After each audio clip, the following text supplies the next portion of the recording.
ګران اوریدونکو السلام علیکم. راځئ یو عجیبه غل در وپېژنم.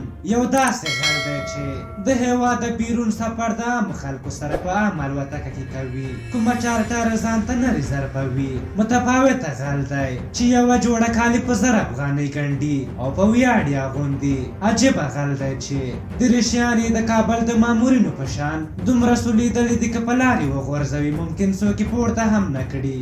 داسې غل چې د دنیا ټول موپشن مارکیټونه ورته معلوم دي، خو دا غل پېښوري سپلۍ په پښو کوي.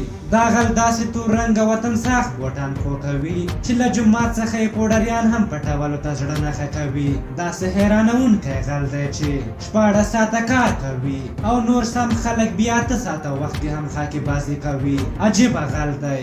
ګمره قاتله مافیا آزاد کړل، عامو خلکو ته یې وسپارل. داسې غل دی چې برېښنایي تذکره یې واخیسته تر څو یې کړې غلا د بل چا په نوم ثبت نشي. په نړیواله سطحه یې له بزګرانو داسې غلا وکړه چې د دوی محصولات یې تر اروپا ورسول. عجیبه غلا یې له پاکستانه دا وکړه چې افغاني کالینې، کاراکل، پیستا، جلغوزي او نورې د هغوی په کاذب نوم له صادرېدو خلاص کړل. عجیبه غل دی چې د ښاروالۍ د صفاکار زوی د غلا په دوره کې په کانکور کې اول نمره کیږي. عجیبه غل دی چې تر اوسه په کرغه او شیرپور کې کور نه لري، خو ولس ته یې په پغمان کې سیاحتي بڼ جوړ کړ.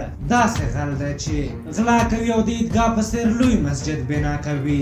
عجیبه غل دی لکه د تیر هغه د ورونو او والیانو سره شریک ښارګوټي نه لري. تر ټولو غټ د غلا کارونه یې دا دي چې مخکې یوازې پاکستان ته لاره وه، اوس یې لاس نورې لارې خلاصې کړې چې مالونه تر اروپا ورسوي.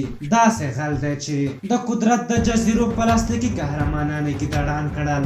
داسې غل دی چې د کورني جنگ د مخنیوي لپاره یې واک له بل سره شریک کړ. داسې غل دی چې 20 کلن مخالفت سره یې سوله وکړه. داسې غل دی چې د هرې غټې وړې خبرې لپاره د ولس سره جرګه کیږي. داسې غل چې وسلوال ځواکونه یې په داسې انګېزه وروزل چې اوس څوک د وطن په ضد خبره وکړي خوله یې ورته په سوک سموي. داسې غل دی چې د نسلي بدلون لپاره یې واک ځوانانو ته ورکړ او حکومتي دستګاه یې ځوانه کړه. زه خو وایم لویه خدایه لویه خدایه داسې غله وګړي ډېر کړي. په هر حال تاسو د جمهور رئیس محمد اشرف غني په هکله څه نظر لرئ؟ خپل نظرونه هم راته په کومنټ کې ولیکئ. که زموږ ویډیو مو خوښه شوې وي ضروري لایک کړئ. تر بلې ویډیو مو په نویو بخښونکي خدای سپارم. د الله په امان.